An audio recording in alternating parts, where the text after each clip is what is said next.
Hello, and welcome to Triangle Minds. Today we're going to explore one of the most secretive and ambitious projects in modern history, the Manhattan Project. This top-secret research and development project during World War II ultimately led to the creation of the atomic bombs, which were used to end the war with Japan. In this video, we'll dive into the details of the Manhattan Project, its key players, and how it led to the development of the atomic bombs. The Manhattan Project was a research and development project that began in 1942 with the goal of developing nuclear weapons. It was named after the Manhattan Engineer District of the U.S. Army Corps of Engineers, which was responsible for overseeing the project. The district was headquartered in Manhattan, New York, hence the name. The project's original code name was the Development of Substitute Materials, but it was changed to the Manhattan Project in September 1942 to provide a cover story for the large-scale research and development effort. The name was chosen to suggest that the project was a civilian construction project rather than a military one, in order to conceal its true purpose from the public. The name Manhattan Project became synonymous with the development of the atomic bomb and has been used ever since to refer to this historic undertaking. The project was led by the United States with support from the United Kingdom and Canada, and it was one of the most expensive and secretive projects of its time. The Manhattan Project amounted to a total cost estimated at around $2 billion in 1945 dollars, which is equivalent to about $33 billion in current dollars, adjusting for inflation. The cost of the project was borne by the United States government, and it was one of the most expensive government programs of its time. Despite the high cost, the urgency and importance of developing the atomic bomb during World War II were seen as paramount, and the government was willing to invest significant resources into the project.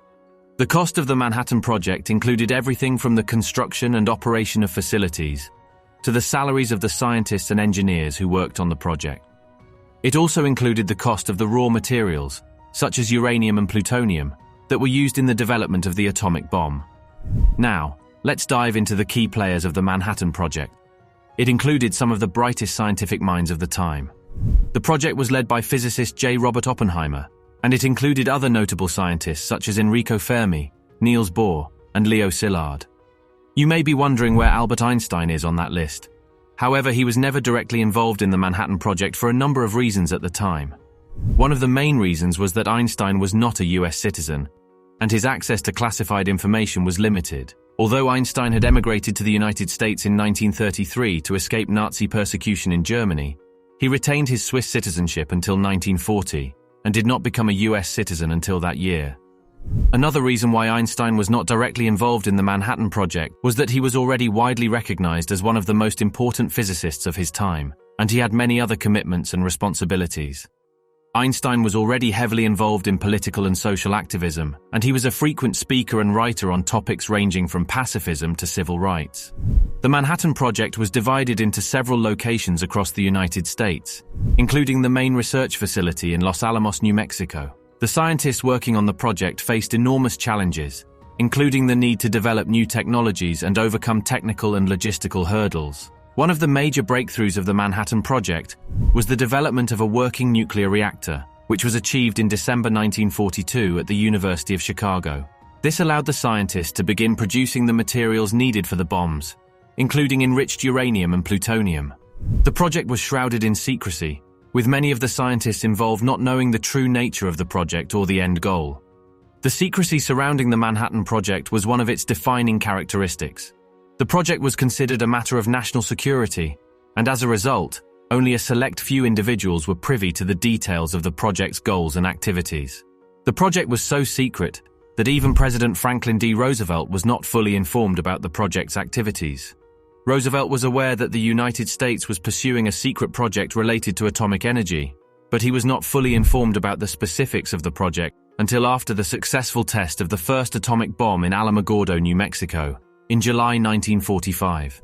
To maintain the secrecy of the project, the Manhattan Project was divided into several sites across the United States, with each site having its own specific tasks and responsibilities. The scientists working on the project were also required to sign strict security agreements, and any unauthorized disclosure of information was treated as a serious offense. Many of the scientists working on the project were not aware of the true nature of the project or its ultimate goal until later in the process. Some of the scientists believed that they were working on a project related to radar technology, or a new type of explosive, while others had a vague understanding of the potential military applications of nuclear energy. The strict secrecy of the Manhattan Project had significant implications for the development of nuclear technology and international relations. The project set a precedent for the level of secrecy surrounding nuclear technology and was a major factor in the arms race that followed the end of World War II. The secrecy also had ethical implications, as it raised questions about the responsibility of scientists and the role of science in society. Despite the challenges and secrecy surrounding the project, the scientists working on the Manhattan Project ultimately succeeded in their goal. In July 1945, the project successfully tested the first atomic bomb in Alamogordo, New Mexico, and just weeks later, the bombs were dropped on the Japanese cities of Hiroshima and Nagasaki, effectively ending World War II. After the war, the Manhattan Project was officially dissolved, and its facilities were either dismantled or repurposed. Many of the scientists who worked on the project went on to pursue careers in nuclear physics and related fields, and some became vocal advocates for nuclear disarmament. The Manhattan Project had far-reaching implications beyond the end of the war. It ushered in a new era of technological innovation, and it had significant impacts on international relations, diplomacy, and the role of science in society. It remains a fascinating and complex chapter in modern history that continues to be studied and debated to this day. If you enjoyed this video, please give it a like, comment, and subscribe to our channel for more exciting content. Thanks for watching.